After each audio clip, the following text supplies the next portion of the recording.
Fantastic. So welcome back, everyone, to another incredible episode of Chat with Dan. For today, we have back on the show, what can I say? The incredible, the amazing, the badass, the superstar, the legendary, the incredible Nikki. Nikki, how are you today? Thank you. I'm good. How are you, Dan? Fantastic. I mean, what better way to have an incredible, super badass Wednesday that you be chatting with someone as badass as you know? You know what I mean. So I'm speechless over here. Yeah, I love it. Now, before we start, I do want to thank those who are tuning in. If you're new to the channel, well, most important is in the description below. You're gonna find all of Nikki's social media. Let's make her viral. Hashtag Team Nikki. And without further more, let's move in here. So, Nikki, tell me what's new. What's up? Oh yeah, it's been pretty slow all around. The strikes are pretty. They're affecting us up here in Canada too. A lot of the productions that were coming out of the States have stopped.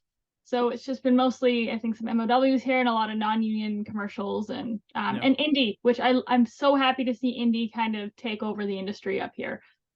Yeah, that's pretty cool. It's been what, like 100 and something days for writers and 50 something days for actors, right? Yeah, I want to say we're past the 6 month part, like 6 month mark now. Mm-hmm. I've heard rumors of it's going to continue into 2024, but oh God. I know it used to be December. We were all hoping for December, and now it sounds like it's going to be a little bit longer than we're hoping.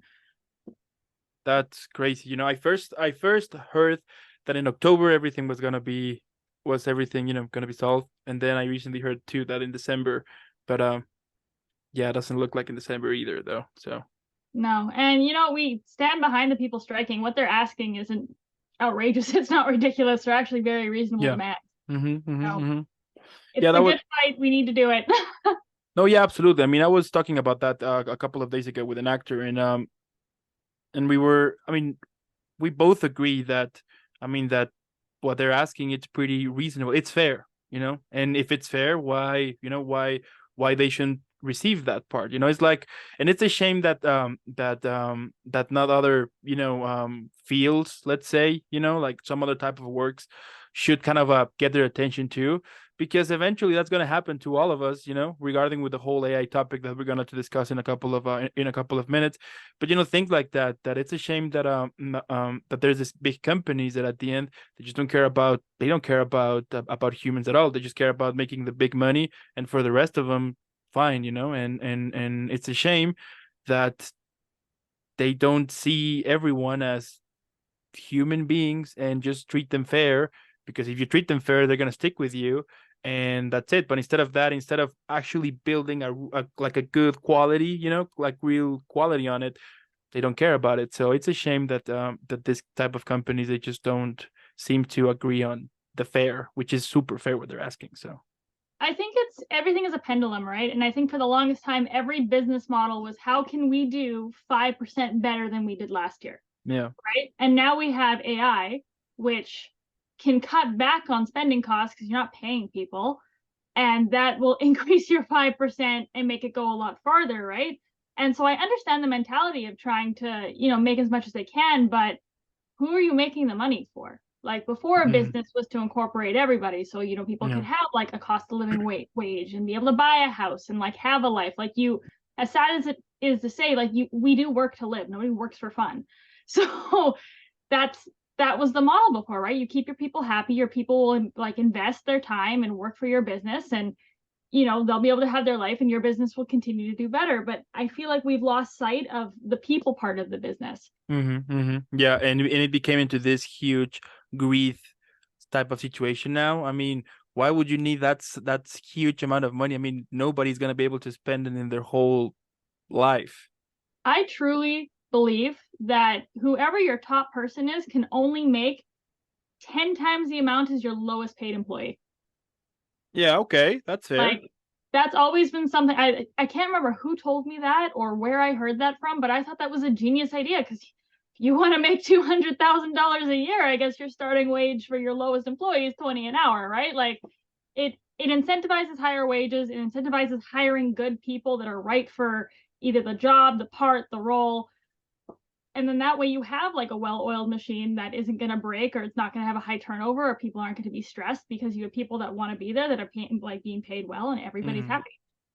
But in on this situation right now, it's not like that. They're making crazy, but yeah, lunatic amounts, and the rest of us is just just making bare minimum, or maybe like a little bit more the minimum, which is crazy. So And back to your point, what are they spending their money on? Like anyone right. to this, if you make that kind of money, can you please message me and tell me what you spend your money on? Because I am so curious. Yeah, it's yeah. I mean, I don't know. I mean, I would. I mean, imagine this, that for I don't know, for a year you get that money to your bank account. You will get crazy in less than a day. You will buy this incredible house you always wanted. You will buy perhaps like a car or two. Who knows? Maybe you will buy even an airplane because F it.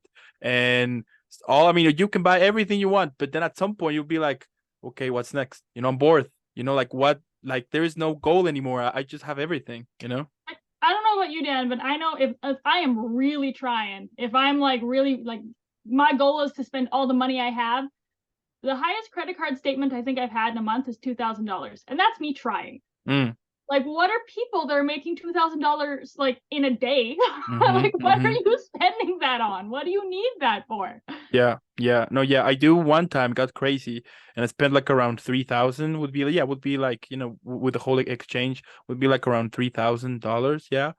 And I remember that the last two purchases I did, I was just bored. Like, okay, what else do I need? I was like, just gonna buy this because, well, why not? And this too. And sure, why not?